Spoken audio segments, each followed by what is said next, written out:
Welcome to Real, Raw and Related. We're a mother and daughter having conversations most people avoid.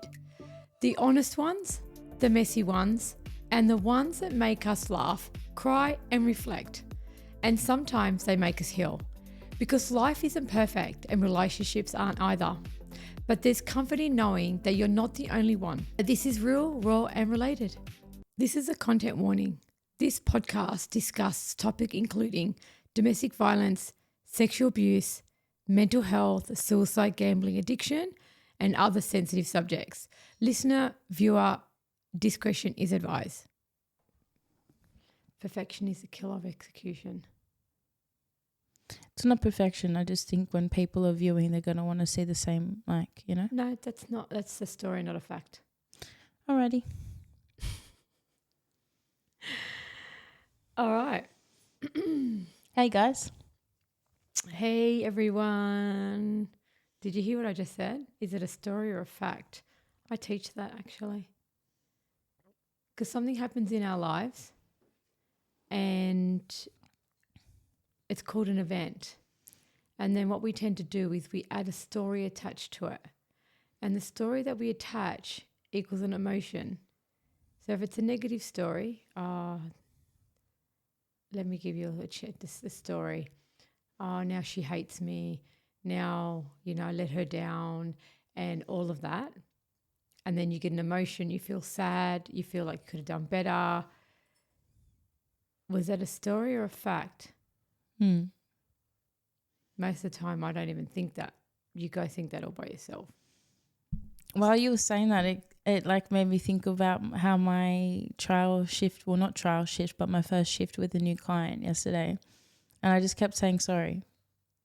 Sorry for what? I don't know, after one thing that I made, not a mistake, but if I did something that was just I slammed the fridge door too loudly and I was like, oh, sorry. And he's like, did you just say sorry to the fridge? And then I said sorry about we were doing personal care and not going into it too much because obviously that's but I was just like, oh, sorry. And he's like, it's fine. He's just looking at me like it's your first day, chill out. Yeah. I said sorry, I reckon at least over 10 times. Do you know the funny thing is, you all do it. Some days I'm better, I'm not, but yesterday I think it's mainly when I'm nervous I say sorry a lot. But I know someone else in the family that does that too. Oh, sorry.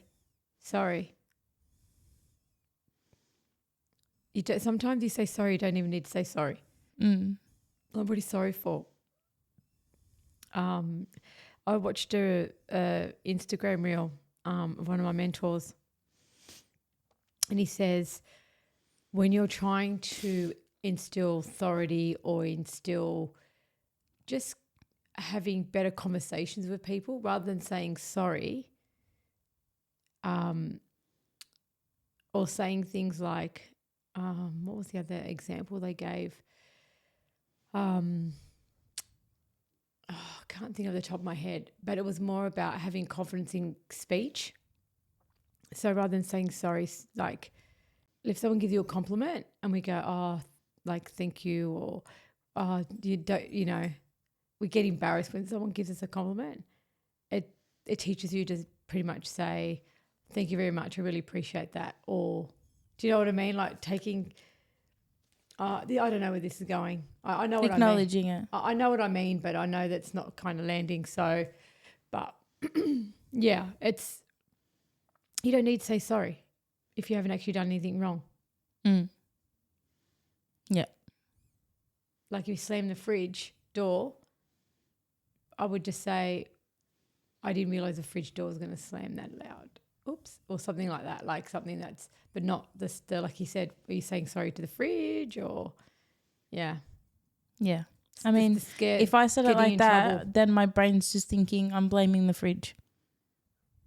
Yeah, but you're not, it's the fear of getting in trouble for doing something wrong when you haven't done anything wrong. I just don't like people thinking that I'm careless. Maybe that's childhood trauma. Wow. Okay. So we're off to a great start. Yeah, let's get into it. So excuse my cough, guys. It's been a big June. Oh my gosh.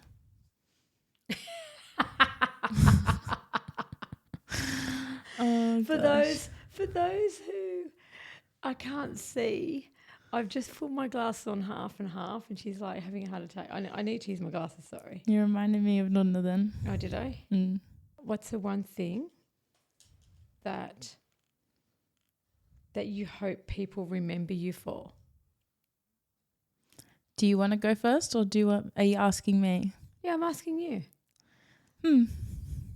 I guess you're still What very year are young. we talking about? Because I feel like Okay, so there's a lot of... So the question is, right, when we think about life, we think that we've got so much time.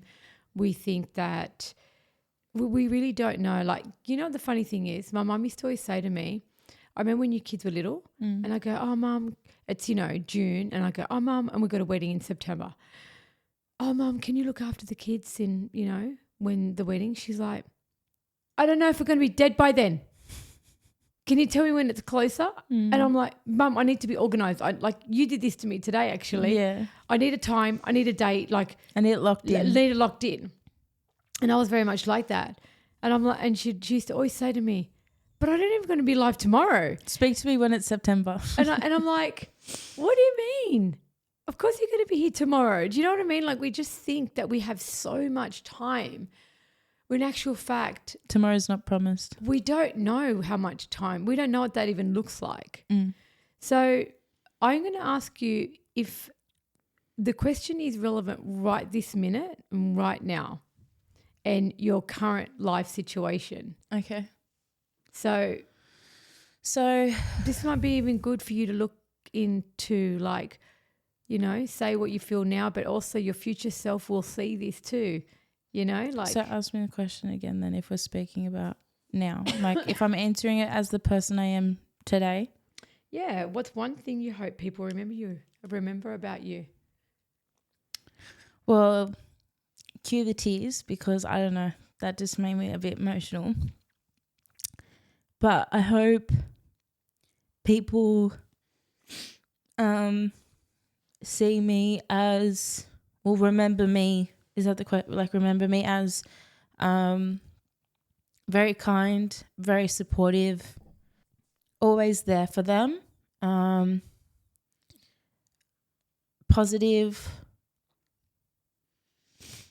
Why does it make you upset? I don't know, because I think it's a very deep question. Maybe I'm just getting my period soon. Do you know what it makes me realise? I'm just a very emotional person, I think, and getting vulnerable and actually getting asked these questions is like, you know what I mean? Like, it brings up like a lot of self-reflection. Do you know what it brings up for me? With my mentor last year, we were put in situations where we were really put out of our comfort zone, like totally out of our comfort zone. So much so that I don't think you would have coped. I don't think that Jay would have coped. I don't think a lot of people, unless you've been in that environment, could actually handle it. But one thing that's really stood out for me is, and I actually teach this as well, so I keep going back to this, but one thing I was taught about being out of the comfort zone and living in there's 3 zones. One's the comfort zone, one's the uncomfortable zone, which I think that's where you are at right now, and living in the unknown zone. And one of the things we had to do in one of the immersions was we had to actually write our eulogy. What? Yeah, we had to actually write our eulogy, and we had to read it out as if we were our partner. The second time we had to do it, I had to read it as our best friend reading it. So I had to read it as if they would write it. And imagine writing that and actually reading it out to 6 people in a group. It's so confronting and so But at the same time, I now look at myself and see how far I've come, that I actually do live in the unknown zone. I don't live in my head. I don't preconceive what someone thinks, what they don't think. I'm very much very present every single day. And yeah, and I think when I asked you that question, I could see it lives in the uncomfortable zone for you, because it puts you in a place where it's uncomfortable to even think about. Well, I just kind of like, when you asked me that, what came to my head straight away was like, Have you done enough? I just think I was an absolute bitch when I was younger. Like, I just think like judgmental, a bitch. There's been, obviously I've like gone through a couple of things each year that's passed that have been quite heavy the past 6 years. If I like off the top of my head, obviously when I was younger, but that's different. I'm talking like, you know, the past, I want to say at least the past 4 years, that not 6 years, but the past 4 years have been like quite challenging for me in very different ways. And before that, if I go back to Glenwood days, if I go back to 18, 19, even I want to say 16 and 17, I was still very much shy, but 18, 19, even 20, I was very bitchy, judgmental, short fused. And it took, when you asked me that, I just was kind of like, well, like, it took me back to what we were talking about last night, not last night, the night before, who you spoke to, and how they were like, oh, well, is she going to be, you know? And I'm just like, people evolve all the time. Some people don't change at all, but I feel like because I have someone like you to look up to, and because I'm very acknowledged, like I've just gone through a lot that I actually want to change. Like I'm a person of wanting to be better as well. That works hand in hand, but I've come a long way. So yeah, and then when you just spoke just now as well, I was thinking, most of all, I hope people would say that I'm less judgmental. Like I always, like even when I talk to Michelle, like I'm just like, oh, I'm always here, like I'm not judgmental, like I'm here to listen. But I just, even if you're not my best friend, I hope that I haven't, like when we go back to one of our first episodes, how we're talking about my friend being pregnant, like I hope I can come across to someone, even in the hub that I work at, to someone not judgmental. Like, yeah, I can have banter or whatever, or like say something about something that's a bit probably not funny at the time, but I hope like at the end of the day people can say like she was a really non-judgmental, kind-hearted, positive person. I just want to actually acknowledge something here, because I know right now there's a few people that probably right now need to hear this. And what I want them to actually listen to is that you're now 25 and I want them to actually really realize that if their child is around that age that you were, right? Angry, like you said all the words, right? What it was like being from that 16, 17 to up to 20, even like I think as you got older, like around 20, 21, you started to really start to want to grow.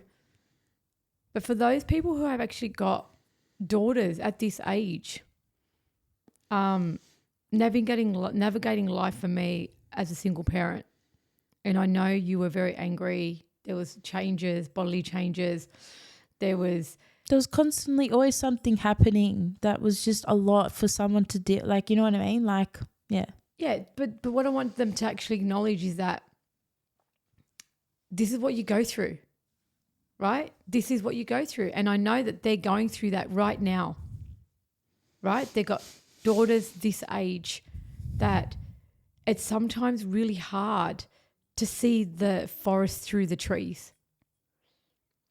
Sometimes you don't actually know what it's going to look like at the other end. And for anyone that's watching, I really hope that this lands for you, because at the time, we were both just navigating what we could navigate. And yes, the last 5 years, I'm actually not the same mother that you had. I've actually done a lot of work on myself. I've done a lot of work about reprogramming my subconscious, talking about my personal development, mind and mindset, just all of that which has come together. And I think when we really look at daughters going through that at your age, I probably don't think I was even equipped myself on how to handle that.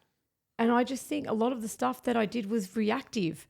And, you know, people can stand in judgment and they go, oh, but, you know, I think we got one comment of, oh, sounds like a mother who can't, you know. Her ego's too big or something. Oh, yeah, can't, you know, take responsibility. Do you know what? I probably didn't at sometimes. I can take accountability. Like, do you know what I mean? Like, there is no rule book on how you navigate this. And I guess this is why we're doing it, because we now can actually look back and go, yeah, you know what? I didn't make good decisions either, but you weren't making good decisions either. Like, it was just one of those things that you were going through stuff. And as a parent, you always protect mode. And I always try to protect you, always come from a place of protection, always came from a place of, you know, anyone that fucks with you, like you know what I mean? Like I was always like the big bear, you know. And I was actually reading something the other day about how we go into helicopter mode, and helicopter mum is the one that has to go in and fly in and fix everything. And I was so that mum. When I didn't always need fixing, I just wanted you to listen, or I just wanted you to, like, you know what I mean? Like, there's times where, like, you can't fix it. I have to actually experience it for myself and just, like, live through it. Like, yeah, 100%. And I think that, but it's not until you do personal development that you actually understand what kind of personality or what kind of mum you were, 100%. right? So I look back and I go, I was the helicopter mum. I was like, I remember we stuff with the boys. Someone would do something to the boys and I would be like, fly in, fix it. Like, did you do that to my son? Blah, blah, blah, blah. Like, I was always like, I remember straight away. And it's like, Mum, we didn't want you to do that at that time. And especially, like, this reminds me of another conversation with Dad, how we're like, then would get in trouble because you'd go straight into, like, oh, and I stopped that. Though. Yeah, no, I'm just saying this is, like, very much that. And then, like, even with that incidents with one of someone's friend. Yes. And you were like got him, and then it's just like, I didn't realize I was making it worse for you. Yeah. Right. I didn't see that, right? I didn't see I was making it worse for you. But I totally look back now and I go, oh yeah, that probably was a really shit situation. And I just put you in the more shit. But you don't know this. Like, you don't, like, unless you're on that personal development journey, you don't know you're doing that. And I now know, which, you know, I'm just like, you need to sink or swim. This is your journey. Yeah. I'm here if you want me to be here and want me to listen. But, and if you want my advice, I'll give you my advice. But yeah, I'm coming from a very different angle. But I just wanted to just point out that for those mums who have got teenage daughters going through this at this age, yeah, it's very hard to navigate. But I do want you to know that by being there, regardless of what you're throwing at me, I think is better than not being there at all. Correct. And some things I just learned to just step back, and some things I was like, okay, I don't like that, and I needed to put boundaries. Yeah, because I can get quite angry. Like, I had sometimes I still do, but like even a couple years ago, it just depends on where my mental health is at the time. But majority of the time, younger me had I struggled regulating my emotions. And when I was angry, I remember a lot of the time you're like, okay, I just can't deal with, like, I can't hear this right now. And it's like, yes, I'm talking through frustration, but I'm not angry at you. I'm like frustrated at the situation, but I just want to be heard. Like, I just want to talk to you about the situation. But then a lot of the times it came across like I was arguing with you, and I'm just over here like, so then I'll just sit in the corner and not talk to anyone about it because I'm like, you know what I mean? Like, I'm frustrated so badly about it that it's coming out in my communication, when I just want you to sit there and be like, yeah, that's shit or whatever. But majority of the time it was just like, no, I want to fix it. I don't want to hear that you're like angry kind of vibes. But it was just very like,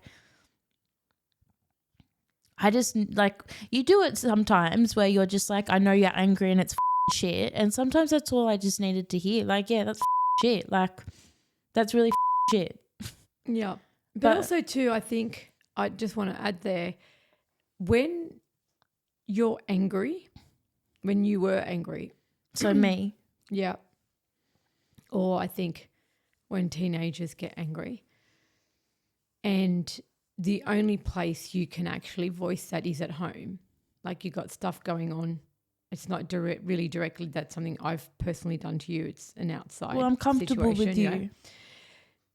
You can't, like you said, emotionally regulate. So what happens is, when you're talking to me and you're angry, you're actually even talking to me with that frustration and that anger. So it's not like you saying, I'm just letting you know that this happened. I don't even know how to deal with it. So we're having a normal emotional monotone conversation, like a conversation where it's actually, there's no heightened emotion, where I'd get the phone calls and you were so heightened, so angry that you're actually yelling at me on the phone about the situation. And I know someone else that does that. So they get on the phone and they go, I'm really angry. You know, this happened to me and, you know, he's not listening. And I'm here in the back going, I'm actually affected by, like, you can change someone's state by that. So I could have even been in a really normal state when you first rang, but because you're so heightened, you can change someone's state. So can I add something quickly to that as well? I think looking back, you coming from the like verbal abuse that you came from, and maybe even childhood. I'm not assuming. I'm just saying. I mean, I'm just speaking of my views, but I can only imagine that there's been a lot of yelling for you. So I think when you hear that, straight away your body goes into flight or flight, or very uncomfortable feeling. But I think at the end of the day, like, I'm not backing any of how we've spoken to you, but in regards to emotional regulation, if we're angry and we're calling you, that's us coming from like being a child and needing our mum. Like, if we're angry and we're calling you straight away, it's because we want to just be heard and just be like, okay, take a breath. Like, yes, that's fucking shit. I'm just going to let you talk. And like, even if you just put like, obviously like this wouldn't have helped in all situations, but if you just put your ear away from the phone for a little bit, it probably would have helped a little bit. Just like us getting that out. Yeah, you know, it's really hard to navigate though. That, and this is one thing that I've actually spoken to my mentor about, is you're a young adult wanting to be treated like an adult, but then you choose when you want to be a child. I'm talking about like... Yeah, so but what I'm saying is that nurturing part, I just need you to be my mum. Mm. But then there's times where I need you to, you know, like you'd be like, well, I'm an adult now. Give it to me straight. Don't tell me what to do. I'm an adult. I can come and go as I please. But yet I need you to be my mum. And it's like, okay, well, do you want to be the adult and I'll give you adult advice? Or do you want to be the child and I'll actually give you the child advice? Does it make sense? Yeah, that's super confusing. It's really hard to navigate because it's like, well, yes, you're a young adult and you can make decisions on your own, but then you'd ring me and you go, well, why can't you just be my mum? Why can't you just have that be the mum. And I'm like, which one do you want me to be? Like, it was 100%. You know, I think that sometimes can be really hard to navigate when you have to, especially around that age. Sorry, I'm losing my voice. I've just come off a whole month of events, a whole month of education, and then top it off hair festival. But I think my voice is not holding up at the moment. But have a drink. Did you have a drink? Yeah, but I think that is, the hardest part is when to be the mum and when to be the adult, because sometimes I'm like, just because you're my child doesn't give you the right to speak to me like that. 100%. And I think that comes down to also acknowledging like we all didn't really learn from a young age how to regulate ourselves. So then that's kind of carried through like making certain situations even more escalated than they needed to be. So obviously because we didn't all have that tool from a very young age, there's been times where like we've both said, we've called you straight away in the heat of the moment, or when we genuinely just want to like scream to the scream to the universe, and that can be really dysregulating for you. And then we get a reply and we can tell in your tone of voice, and then that puts us off even more because it's like we want you to be normal, but yet you're sitting there listening to one of your kids scream or be upset or yell or get angry or swear, all of the above, and you're just there like... Yeah, you know what? I've actually I had one of you guys ring me up. This was probably about 3 or 4 months ago, and it started again. And I really have noticed that because of everything that's happened, I actually can't do it anymore. I actually I'm tapped out. So I'm happy to listen. I'm happy to talk about things, but I cannot have it actually spoken to me in that manner anymore, because I don't know whether it's PTSD and I don't like, I'm actually good, guys. Like, I've done a lot of personal development, but I just know that soon as you guys are rude or raise your voice or anything, I literally can shut it down now. I'm like, I'm tapping out of this. I'm happy to talk, but you need to just turn the volume down and you need to be able to speak to me and communicate with me. You just pick up when your body's like, Yeah. I'm not vibing this, and I just need to let them know that this is... Yeah. My body actually gets very... I'm not even an anxious person. Like, a lot of people who would know me from my job, a lot of them people say, how are you always on? How are you always up? How are you always like, every time people see me, I always show up 100%, right? Because I actually am like that. I feel like I'm pretty happy 90% of the time. But then I also feel like you've been raised to be that way with your family, and then also being in hairdressing from a very young age. Like you've had to be. I don't think it's from my family. Okay, well, definitely from hairdressing from a young age. Yeah, You've had to be. I think my apprenticeship, I have to honestly give credit to the mentors I had when I was doing my apprenticeship. They were honestly both Aussies. Actually, my boss's wife was from the UK, but they were both extremely nurturing and both very positive, very motivating, very encouraging, very supportive, where I had very Italian parents who... My dad, actually, I have to say, my dad was always very happy. My dad was always a happy one when he was at work. So he was probably very much... Actually, I probably do take after my dad in that regard. When he'd go to work, he'd leave everything. And he was the life of the party, very jovial, very happy. Actually, as he got older as an adult and we were hanging out as adults, he was a funny bastard, my dad. He actually was really funny.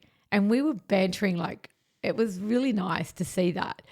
My mum, on the other hand, the glass was always half empty. always half empty. I'm like, Mum, you're literally killing my life right now. Everything was negative. Yeah, but this isn't going to work. That's not going to work. Or what about this? Or what about that? Yeah. So it was funny because when my dad was alive, I used to hear him say to my mum, Rosetta.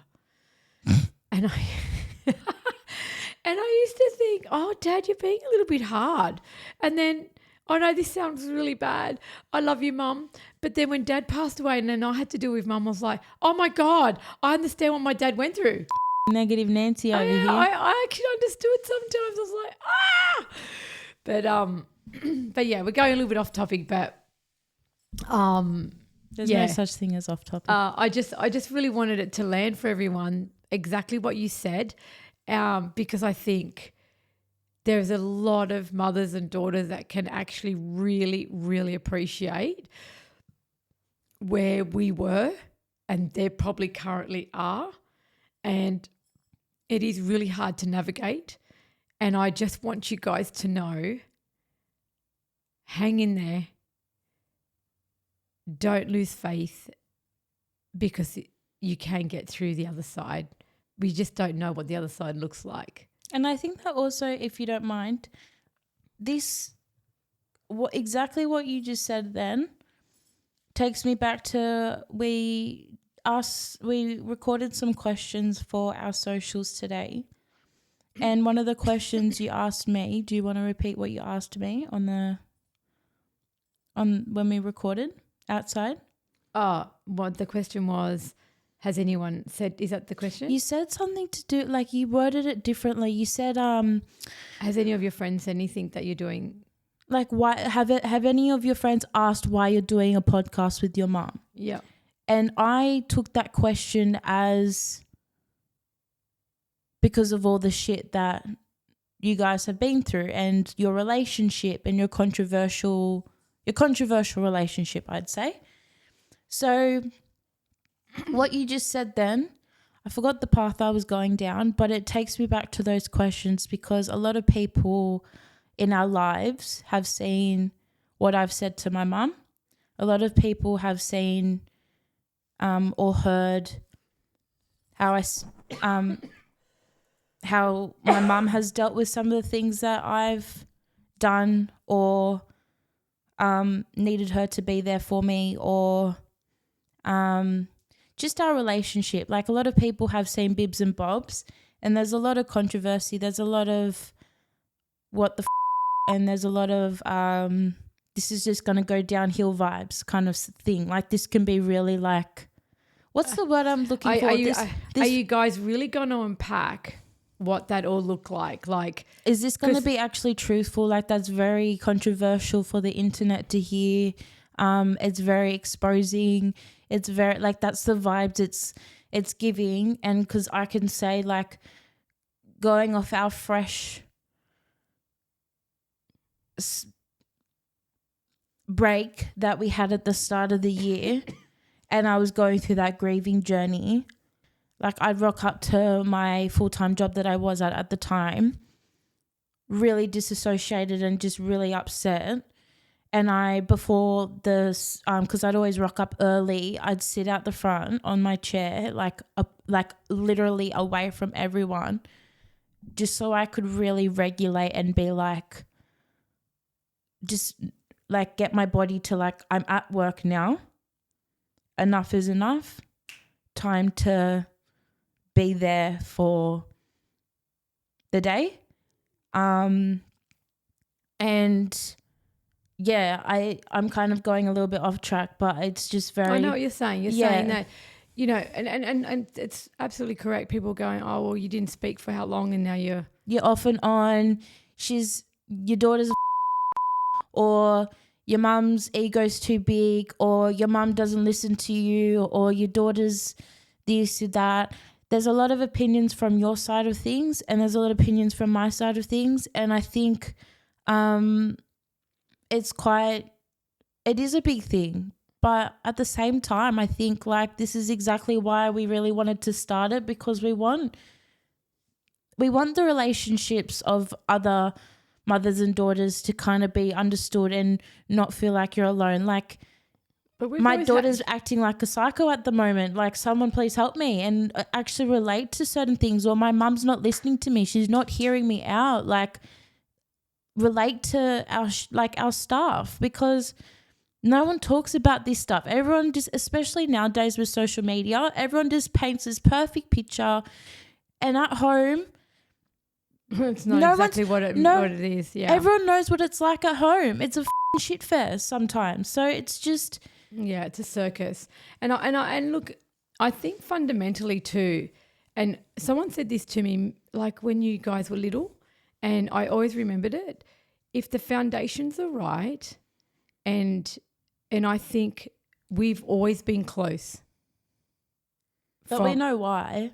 Yeah, but I mean, you can share why if you like. It's entirely up to you. But we were always really, really close. So because we were always really close, I think that with all the turmoil in between and the circus that went on, fundamentally, I knew you were going to come back. And I think you knew eventually you were going to come back. So I was prepared to lose you for a small period because I needed you to understand what boundaries really looked like. And I was tapped out of what was going on as well. So, and I'd come off the back of a really big shit show too. Like, you know, all the stuff that went on. I just think like if we're going into that a little bit more today, I just think I was very angry that you weren't there for such a transformative part of my life. And which part? Last year. And I kind of was like, again, with the expectation, I think I had some sort of expectation in my head that I could like come to you about certain things in regards to that, or just have you being like, oh my God, that's massive, I'm so proud of you, in a bit more. Like, yes, there was times where you're like, oh, that's great. But I think like it was a mixture of you being so busy with your business and then me not seeing you and expectation. That really killed me. And then because we weren't seeing each other, the communication style was just the over the phone stuff just got really nasty, because I was building, if I'm being really raw here, I was building some sort of like, not hatred, but I was really like annoyed, and it just kept festering. But it was something that I wanted to talk to you in person about. But it just like, I remember there was just months and months and months where you weren't free, and I was just there like, I just want to come to my mum, like, you know. The interesting part is, and I own that. We've spoken about this before. I didn't know what Leah was going to get, and you were emotional roller coaster. The year before, leading up to it, your absolute emotional roller coaster. Like, I was getting emergency services called to the house all the time. So, yeah. Yeah, and I felt like I was there to a certain degree. Yeah. But do you know that the irony of all of this is that every time something really went down, and this is the shit part, guys, when something would go down, I would always be away. I remember being away in South Australia, and I get this phone call. Mum, I've been pulled over by the police. Do you remember that? Oh, PTSD. You know, it's taken me 5 years, and I can finally see one of those cars, and my body doesn't actually get a feeling anymore. Just a feeling, or my whole body is just like, you've done nothing wrong, Leah. Just keep driving. Focus on the road. Yeah. It's okay. It's okay. I remember getting those phone calls. I'd always be interstate. I thought you were talking about the calls from... No, I'm talking about when something would happen. I'd always be away. Yeah. And I'm like, I literally just landed. Literally, I remember, I'm going to guys tell you a story. And if it wasn't me, And it I was don't know if the other one or the other one. I don't know if you want me to open up here or not. I remember when I left your dad and I'd put an order that his parents weren't to see any of you. And I was very strict on that. And there was conditions, right? So he could see you, that your dad could see you, but he wasn't to take you to his parents' house. Because of that certain reason, or because you just generally didn't want us in their care? Because of a particular reason. But the reason was that he couldn't see any of you because I didn't want him to just isolate you. Of course. Right? So because then my brothers would be like, why isn't Leah here? Correct. So it was all of you. So I said, you're not to see his parents, right? So that was fine. And then it was Melbourne Cup. And I had the Salon at the time, as you know. And Matrix had given me 2 tickets to Melbourne Cup under the L'Oreal marquee. Everything paid for. Accommodation, flights, and entrance to the Melbourne Club in their marquee, which is a big deal. Because I was one of their big accounts. I don't really stand for the Melbourne Cup, but I'm glad that you got to go with L'Oreal. That's great. It's an experience to remember. Right. So I thought it was quite safe at this point to go. It was literally on the Tuesday. So we left on Sunday. You thought he'd take it seriously? I did. So we got there on Melbourne Cup was on the Tuesday. We got left Sunday afternoon. Monday and Tuesday, and we came back Wednesday morning. I literally land. It was a Sunday. I literally land. Well, I rang my son. So your eldest son? I rang up my eldest son and I went, hey, darling, how are you? And he goes, good, mummy. I'm good. And I said, oh, where are you? He goes, we're at None of Them Poppies. And I went, honestly, my body, if you'd been there, my girlfriend was there, I literally went into shock mode. I was hyperventilating. I felt sick. I just went, oh, that's good, darling. Can I speak to Daddy? Just give me 1 sec. Just give me 1 sec. And I literally said to him, you have 10 minutes to get that beep home. I'm going to call the home phone. If you're not there and you do not pick up, I will call the police. And I literally timed it. He must have got you guys in that car so fast. I think we need to give a bit of context. And I'm happy to do so in my own way. The reason my mum wasn't happy with their care for us 3 kids is because the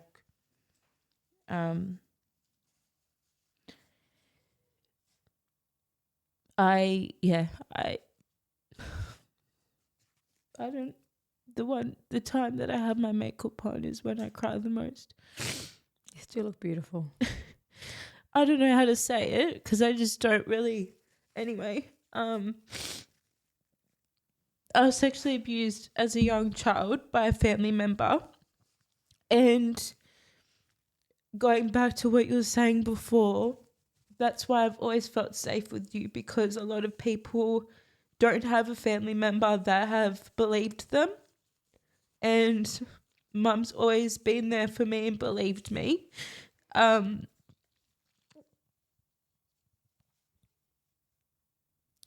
So yeah, that's the context of that. And I really want to take this moment because I want to actually say how proud I am of you, because Well, I'm not proud right now because I've done so much counselling and I still get so upset. but you know what I need you to acknowledge is that you can talk about it now, because for many years you couldn't. So I know that you've And I had used to get that like really progress. sickening feeling, like even just like in that like region as well. I just feel really uncomfortable.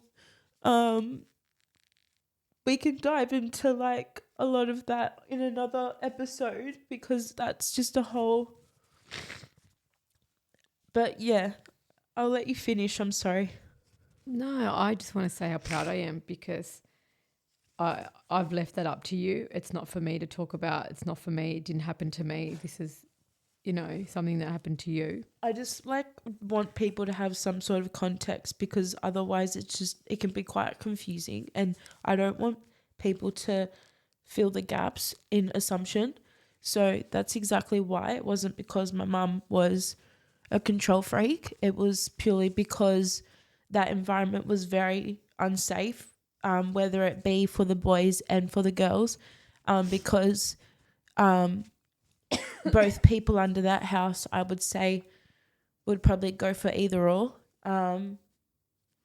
In my head, because of the therapy that I've gone through, I definitely have understood where this has stemmed from, and I would say if I wasn't in the picture, it still would have happened. That's my belief. You can disagree or not disagree, but I reckon it still would have happened.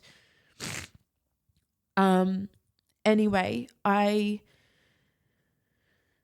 very proud of you. I'm really, really proud, because I wasn't going to bring it up. I wasn't going to share it. This is your journey.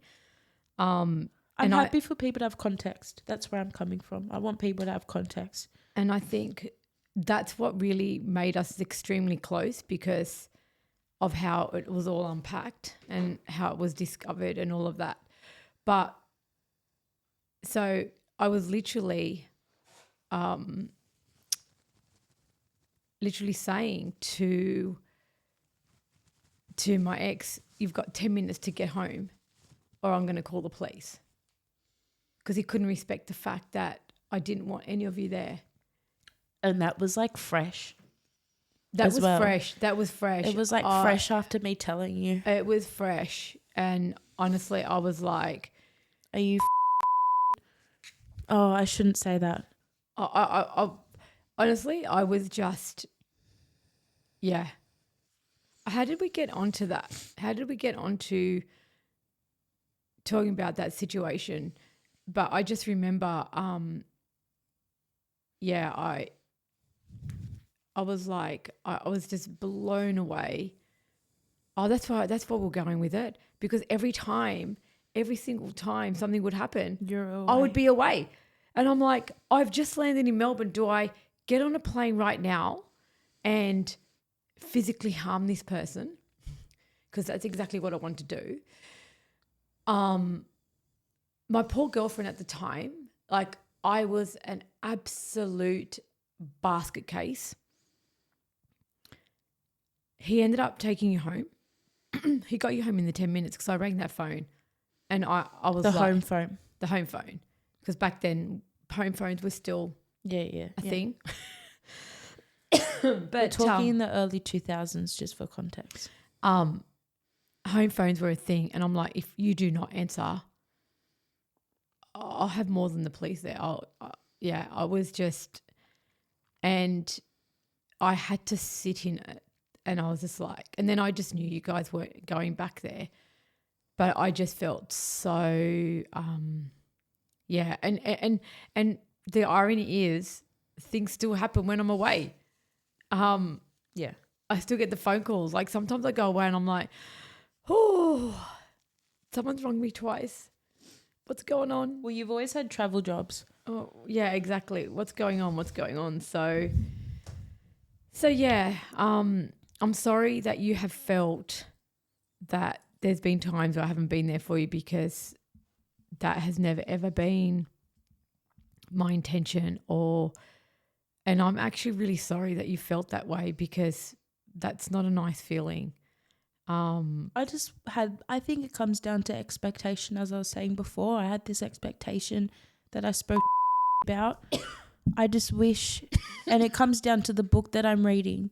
You can't expect someone to be there for you in the way that you want when that's not them. And you've said this to me many times as well. And like I've come to terms with that, but I still look back and I just think like that's why I said the things that that's why I was genuinely just really angry with you, because I had such a massive expectation in my head of how what a mum looks like. Well, just how my first year would have been. Like, even when I think back to, like, I know this is a bit of a joke, but, like, when I was in hospital off my medication, I was taking antidepressants at the time, and I was in the hospital for 5 days, and I couldn't take my medication. And so I was in there from Friday till Tuesday morning, and I remember the Saturday, I don't know if I had to stop taking them all week or it was generally just the Thursday night that was my last dose. But Friday morning I was like, yeah, whatever. I was more focused on like going into hospital for the first time for a surgery. And I remember the Saturday you got me dressed. Like, now I'm not trying to bash on you. I love you, but this is just how I felt.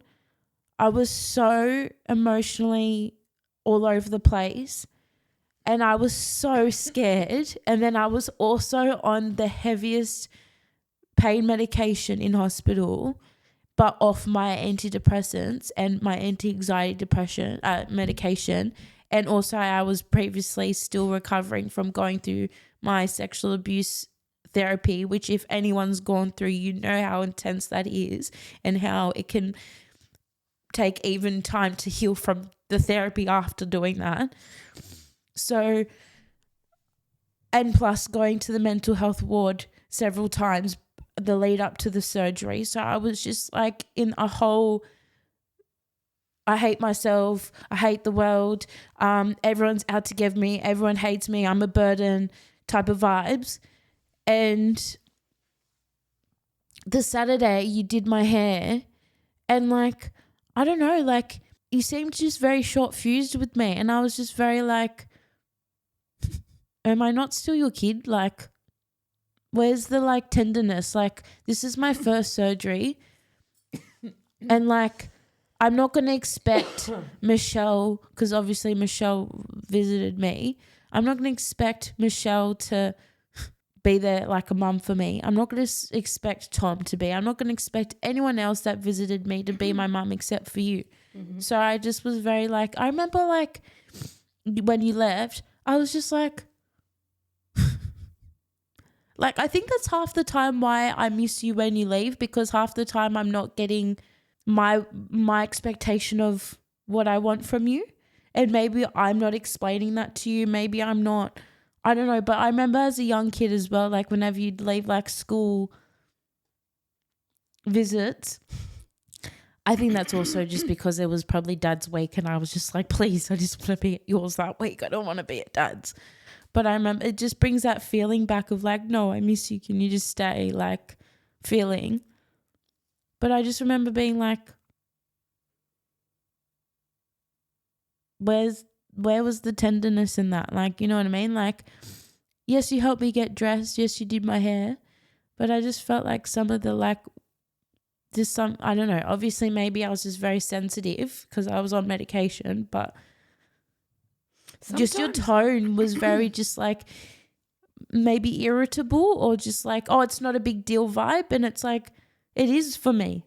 Yeah. My first surgery, I don't know how it's gone. I'm on this medication. I don't have my antidepressants that I've been on for 2 years straight. I miss my cats. And I'm in a boring ass hospital going insane. I think I was trying to be as empathetic as I could. But as I said, it's very hard when someone's so hard on the outside. So I doesn't think, show what, yeah. like, it wasn't like you were nurturing and sad and like, oh, mommy, I need you. You're still very, like, you still have a very tough outset. And I find it very hard sometimes, and this is not excusing my behavior at all because I didn't see it like that at all. I'm hard to read. I think it's like from different lenses, right? That was your lens and that's your truth and that it is what it is, right? I own that. Like, if that's how you felt, that's how you felt, right? And I'm not here to change that. But I think how I saw it was you can be really hard on the outside.